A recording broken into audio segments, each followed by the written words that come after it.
Hey everybody, it's Aluna Michaels, Esoteric Astrologer, coming at you to talk about November 2024. Um, it's like the 9th or something right now. The 10th? Oh my God. Obviously, I needed a breath. Uh, okay, so I want to talk about Pluto moving into Aquarius, first of all. Now, Pluto's moved into Aquarius and then, back into Capricorn and back and forth because all the planets retrograde. Pluto moves super slowly. So even if it makes it just goes like to here, and then it's like, now when I retrograde, I go back to here, it almost seems to go back to where it was. And it's, like 3 steps forward, 2 steps back. So it moves forward pretty slowly.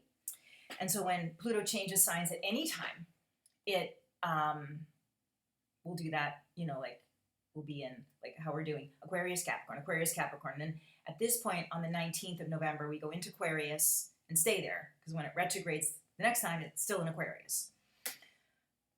So anyway, we haven't had Pluto in Aquarius since the 1780s.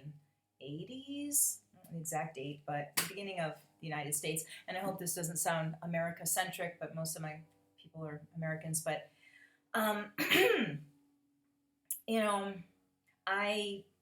Pluto in Aquarius is ultimately about inclusivity. And let's even say that inclusivity and curiosity about other people. And I don't know how we're going to get there, but I have some ideas. Could be possible. So if you think about this, and I've talked to a lot of people about Pluto can be like a zeitgeist of things. When Pluto's in a sign for between 15 and 30 years, it's kind of like what everybody's into, Like even if we say, when Pluto was in Cancer, when we discovered Pluto, Cancer on the best part is about, family and community and stuff like that. And it's patriotism too. So but Pluto's about power issues. So when Pluto was in Cancer, we saw the rise of fascism. That it was, say for Italy and Germany, this toxic nationalism that's, the power, Pluto, of our community or our homeland. And then you could, argue, if you want, that, say, with the United States in World War II, that it was a patriotism of, protecting, creating safety around the world, with the Allies, let's say. Maybe a good part of Pluto in Cancer, like we've got to reach out and make people feel safe and protect people and stuff like that. So you could say, okay, but Pluto, it was pretty cool to be like into being an American, let's say, when Pluto was in Cancer in the 30s and 40s. So let's just fast forward a bit. Let's say Pluto in Sagittarius was, let's just say the 90s, like highlight the 90s, that Pluto can be like economic powers. And it's like, okay, like we're riding high. Sagittarius, like the economy was booming, Bill Clinton president, like things seemed sort of fun and upbeat by and large, of course, this is generalization, right?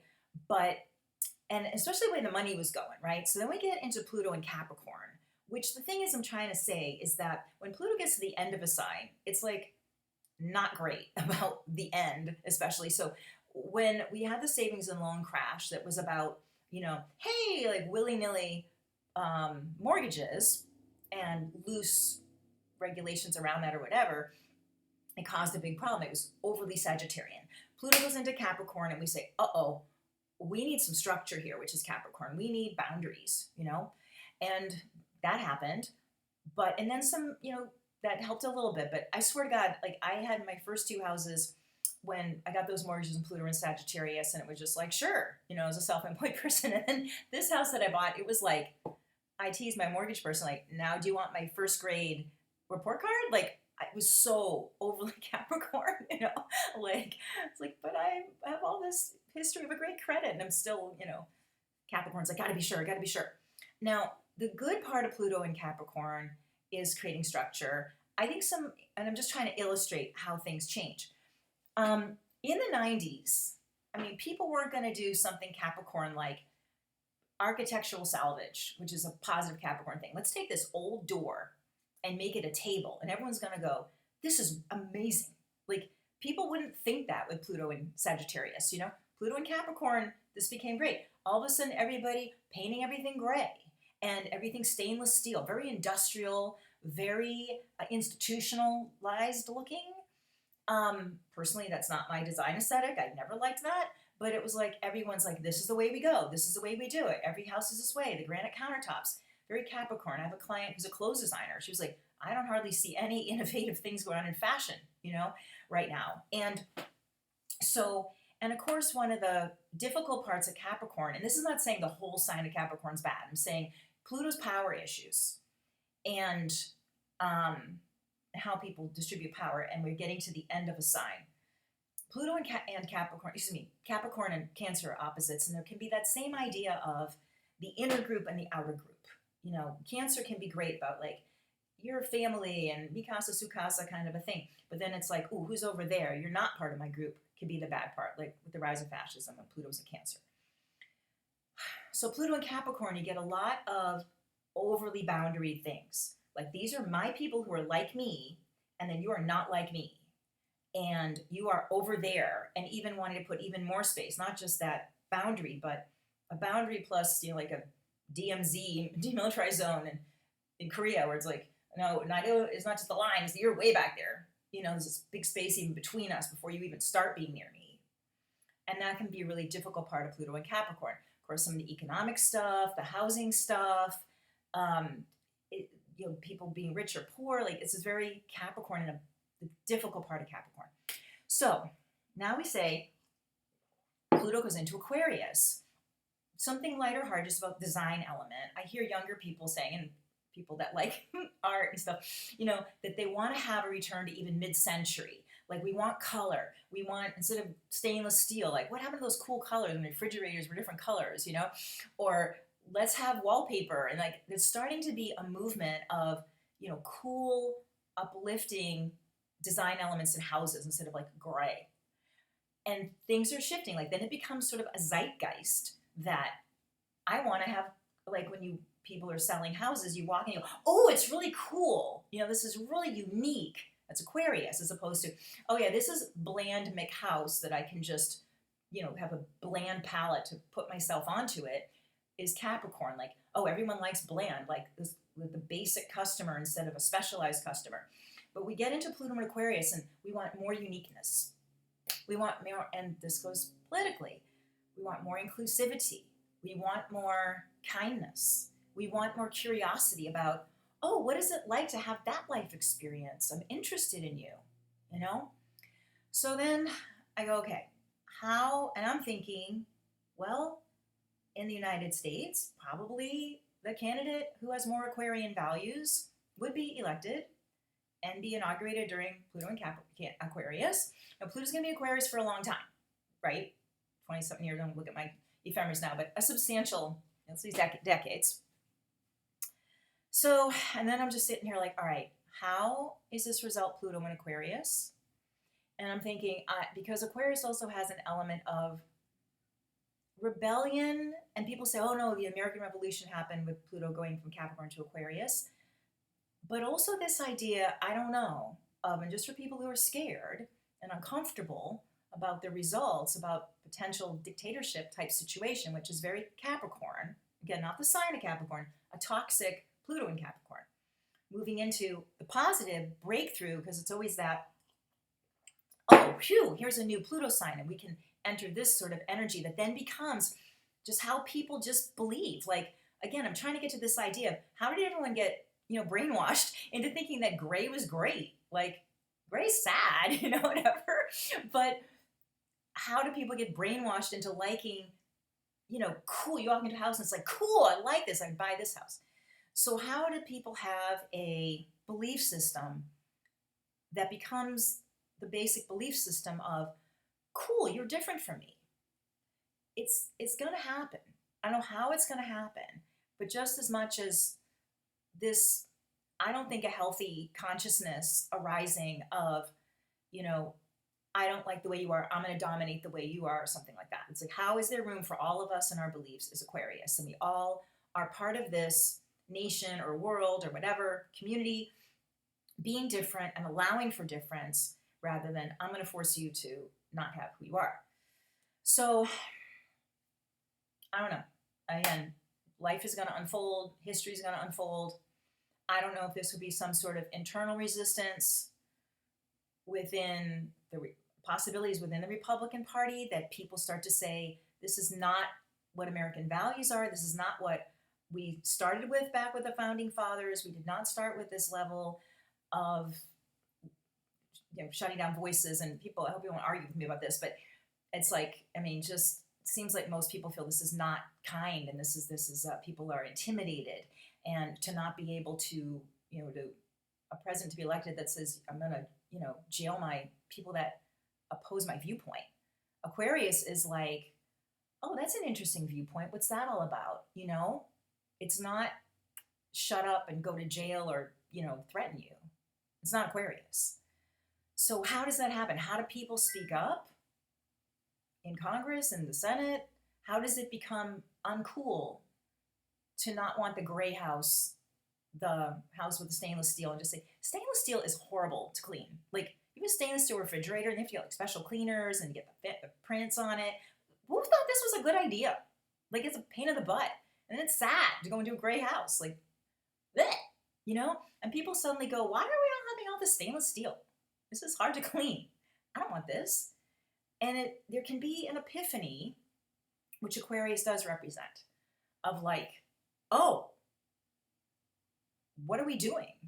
And maybe I want to be a voice that says, I want to have a type of government, it's like people in the Senate or House, whatever, where I can talk to somebody over here and go, hi, what's going on with you? What's this? Instead of just, no, get back, with this big space. And even with Democrats being afraid of the other side too. It's like, how do we say, hi over there, this is me, this is you, and who are the people that would say, we got to all combine here and not be frightened by one voice. And, and especially when we talk about ultra rich people running things, maybe you theorize ultra rich people run things anyway. I don't know. But I don't know what seems to be what could be unfolding, and these policies that end up crushing the people that even voted for the other candidate who won are not going to make them wealthier. It's not historically, those policies that do go into effect do not create wealth for those people. They create wealth for higher people. If you look at the history of the 1890s and tariffs and stuff, but we'll see what happens. But I feel like there's something about it's just not cool anymore. It's not the way we think anymore. And it's something that just organically happens when Pluto changes signs. Maybe it doesn't happen on January 19th at 8 p.m. Eastern time. Oh, just waiting for that moment. But it happens over weeks and months and years of, why are we doing that? I don't want that. Nobody wants this. And so how does that happen? And I don't know if that happens within the Republican Party that says we don't want to be dominated by this element that's so distasteful and mean or harsh. We want to be collaborative again and not so divisive. And people argue, well, the other side's this way, but when someone's saying we're attacking you or going to put you in jail or whatever, it's like, how do you not be defensive about that, right?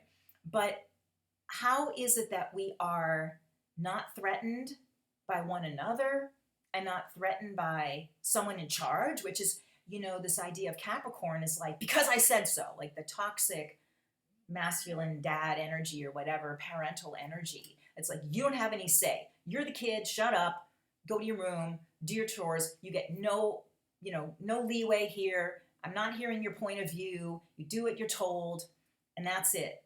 Or, and that's not Aquarius. Aquarius is a parent that listens and goes, good point. I still need you to clean your room, maybe, and let's talk about why you go to bed before me. Oh my God, I'm so sorry. I'm having 1,000 texts. So anyhow, that's where I feel about, wherever you stand politically, it's like, you can't deny that Pluto changing signs is a huge zeitgeist mindset. And how does this just start to happen? And maybe I think, well, maybe the best way for this to happen is within the party itself to say, the Republican Party that's been overtaken by these really difficult Capricornian, toxic Capricorn viewpoints, is say, we don't want this. We don't want to be scared anymore. We want to work collaboratively with everyone, up and down levels of power, you know. And how do we make that happen? And maybe that works easier to struggle within their own party than to say a Democratic president and then feel they're fighting it. I don't know. Like, I'm trying to say to myself, how does this become Pluto and Aquarius? When I thought, well, here's the easy route. Just go like this and put this person who says, hey, let's all work together. It's like, okay, we're taking the hard route. And maybe that's the more, strangely, the more Aquarian route is the inner rebellion within that party that got elected to say, oh, wait a minute. Aquarius is these surprising things. I mean, I still feel like Liz Cheney campaigning with Kamala Harris is pretty Pluto and Aquarius. It's like, for me, being in my 20s when that was going on, when, Dick Cheney and all that, it's like, when would I ever go, yay Dick Cheney, yay Liz Cheney? Of course it's been happening off and on with Liz Cheney, but it's just like, what? Like this ultra conservative person saying, no, this isn't what we're about, And so that could be the Aquarian movement. And I always think Aquarius is ruled by Uranus, which is like the most surprising thing, unexpected plot twist you can think of. So what is that? And I was laughing with a friend and making up all sorts of ultra Aquarian bizarre things, that I won't put on here because people might not like what I said. But to me, it was pretty funny of how it could be super Aquarian and crazy.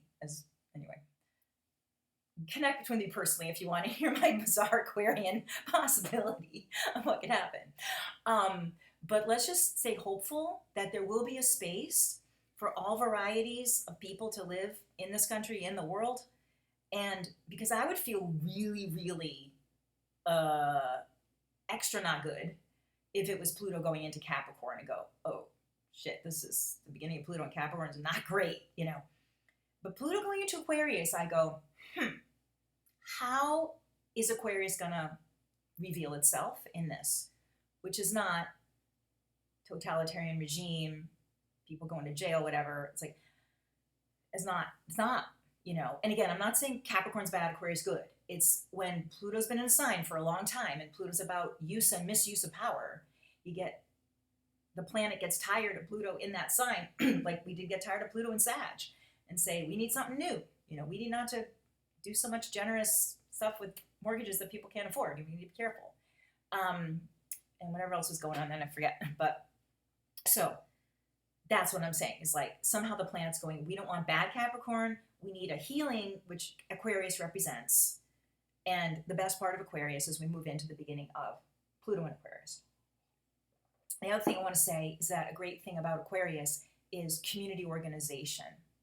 And, the idea of seeing somebody who may be other, or an other could be someone you don't know, who's looking kind of down, and just say, hey, how are you? And, I've said to people, in the grocery store or something, I say, how are you? And some of them might be people I know, like, produce person in the grocery store I know a little bit. And they say, oh, good, how are you? And I say, really, you've been good since Tuesday? I haven't. And they go, no, I haven't. And just to say, I don't really know you, or I don't know you that well, but I have solidarity with you, or I might not be someone who's targeted, but you might be targeted, by this, by other people you fear in your community or something, that your voice isn't welcomed, or you feel there could be violence towards you, or whatever it is. It's like, just to say, hey, we're all in this together, and somehow how are we all gonna make this work together fairly harmoniously, as seemingly so far apart? I don't know, but this is Aquarius's job. And so I feel like, just for me, what I can express personal power is still building community, talking to my neighbors I don't really know, who I know might have a different sign in front of their yard, and just see them in their yard and say hi. I took a walk Wednesday morning. I'm gonna cry. and just was stunned. I woke up and was just like, what, And I took a walk, and I'm in a fairly new neighborhood for me. And I saw somebody with the party that didn't win sign in the front yard. And I don't know her. And she was an older lady, and she was putting her trash out. And I just stood in the street. I live in a very quiet, I was like, it was a main street or anything. And I just put my hand up like that. And she put her hand up, and then she went like this. And we just hugged. And now we're friends. And we know we want to have an energy in the world that says everyone belongs here, you know? And just that small act of, I don't say defiance, I mean, I am an Aquarian, so says there's hope here, There's kindness here. And any way, I'm sorry, I'm crying. Any way that you can help people feel safe or welcomed, instead of trounced or middle finger up at them or whatever it is. But, because there's certain people are probably more frightened than you, more feeling left out, more discouraged. And for me, it created more sense of encouraged, and even wanting to say, hey, I know a lot of like-minded people who don't know each other because of some of the ways I move around in the community. And it's like, well, let's all get together and just have some food and meet each other. The people you wouldn't otherwise meet who say, I'm the only person who thinks this way on my street. And I say, wait, there's like 10 other people and there's 20 houses on this street. And they're like, really? And so for me, that small building of community, or if it's just, again, waving to someone you wouldn't actually usually talk to and just be too busy, or not being on your phone, and look around and just see who looks distraught and who might need to say hi. Or look for clues of someone that just needs a little more connection. And in general, that can be a message of Pluto and Aquarius of, I know Aquarius represents technology, but it also represents, because Aquarius is so funny about not technology, about, it's somehow futuristic and in the past and thinking the past is cool, like the flip phones coming back is like, we're all like, no flip phones. And then the Gen Alpha, Gen Z, oh my God, flip phone. They have these ads, it just makes me laugh. But, the idea of not having your phone, like when you stand in line, don't be on your phone. Like just look around and say, who are the humans in this line? And say, hi, how are you? And maybe we don't have to get into what happened Tuesday, how do you feel? But just, how you doing? And nice to meet you, or my name's this. And that can be the beginning of Pluto and Aquarius. And to argue Pluto and Capricorn about isolation, if even being on phones is isolating. I went to see Moulin Rouge last night, and everybody was super into the play and clapping and singing and whooping it up. And a feeling of unity, like we're enjoying this message, we enjoy this music, we like this, we're similar types of people in this place. And then me and my friend went outside, and we were walking to our car, and I guess there were a lot of women who had like high heels, and the parking lot was far away, or the parking structure, and maybe other people went to get their cars for them so they didn't have to walk far. But they were all lined up, sitting on this, leaning up against this little wall, and everybody on their phones. And it's like, so we all had this unity experience of seeing this play, but people who could just say, hey, did you enjoy the play? As my husband or whatever, the other person who had flat shoes went to get the car. Like, that was an opportunity for connection that's missed, right? So we could say that Capricorn represents Pluto and Capricorn, technology isolating us. And Pluto and Aquarius can be, hey, maybe I make a new friend waiting while this other person gets the car because we're not on the phone, and we're like, hi, I'm right here. I'm right here. You're cool. You seem to like the same theater I like. And maybe you become friends and share, your phone numbers, and through technology you stay connected or something. I'm just saying this can be Pluto and Aquarius, that we rebel against the isolation. I'm in my little box and you're in your little box right next to me, and I'm on my phone, and and it's like Aquarius is like, what? Like, hello, hi. Like, that's old fashioned good time Aquarius stuff, or good part of her. So that's an idea. So, Mercury's going retrograde, Saturn's going direct, there's other things happening in November. Sorry this is long, but people who need something like this may still be watching. Don't worry about Mercury going retrograde. It's fine. It really does help to, and it's going to be right after Thanksgiving, or no, the week of Thanksgiving, because Thanksgiving's late. Remember, Mercury retrograde is about going within. It's in Sagittarius, which is also the collective, like Aquarius. And maybe also because Mercury represents your community, again, about saying, maybe inviting a neighbor over, or just, taking a walk, again, not looking at your phone and saying, who's there in their yard, and say, hi, I live 3 houses down. Hey, and I'm sorry, I live in Florida. It's like, well, I guess people are still walking when it's cold out. I don't like to, but here we're just like in our flip flops walking along. But, to be able to just say, how can I build community just from being friendly, just from saying, again, if someone in the line, whatever, and to build a revolution, Aquarius, of that we're connected. And this isn't like, and I think because smartphones happened during Pluto and Capricorn, it's like, this is so cool. I'm in my own little world. And now I'm in this little prison. And I didn't realize that I just saw Moulin Rouge with people that were shouting and that are, with something common with. And now I'm just like in my world, standing next to all these people. And Aquarius is like, maybe the power is in those little connections and building that revolution of, I know you, I like you, we live on the same street, or whatever. Like finding commonality. So, and not missing opportunities to create more humanity together, So, anyways, with that Mercury retrograde, to be able to say in my daily things, like standing in line, walking around my neighborhood, making an effort to reach out to someone who might be a different type of lifestyle person who's struggling right now, say, how are you doing? And when they say, fine, how are you? Say, I'm a little nervous about the future or something. Or I feel disconnected in my neighborhood and I'd like to say hi to you, and that might build more of a bridge of connection, So that can be, again, part of Mercury going retrograde in Sagittarius. Saturn's going direct Thursday the 14th. That helps too, because Saturn's sitting still can be like really doomy gloomy. And of course, Pluto changing signs on the 19th. So I guess that's the thing, is our individual responsibility about, even like I'm saying with, the Moulin Rouge thing about, even the person's on their phone, just say, wasn't that a great show? And maybe the person's like, yeah, they stop doom scrolling or whatever they're doing, or just wasting time looking at Instagram while the person comes and they go, yeah, wow, I really loved it. And I loved the movie.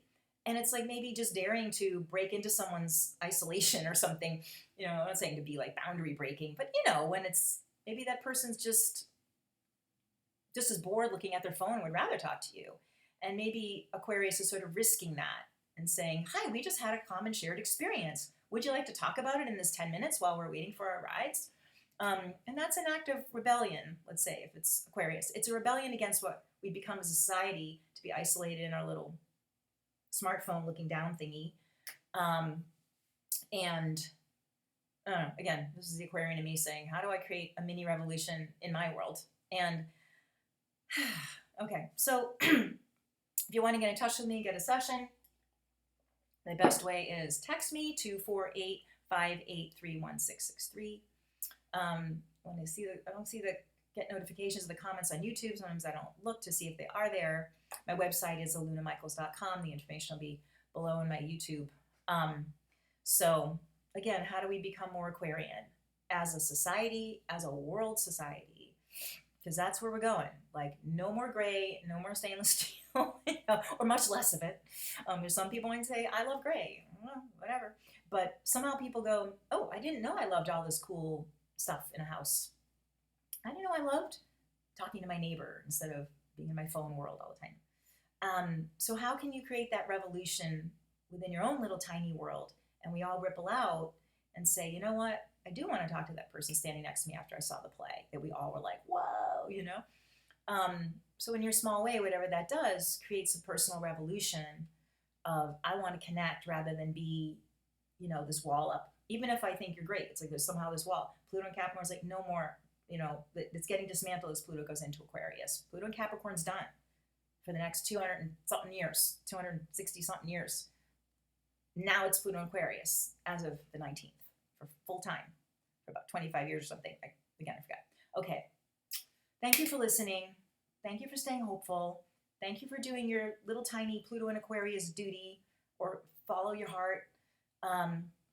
and create connection, you know, create that revolutionary act of humanitarian connection, however small, is going to create a lot of ripples and shifts, and it's going to be energy that moves all of us, you know, getting carried in that sense of, again, curiosity and friendliness about others. So, okay, bye bye for now.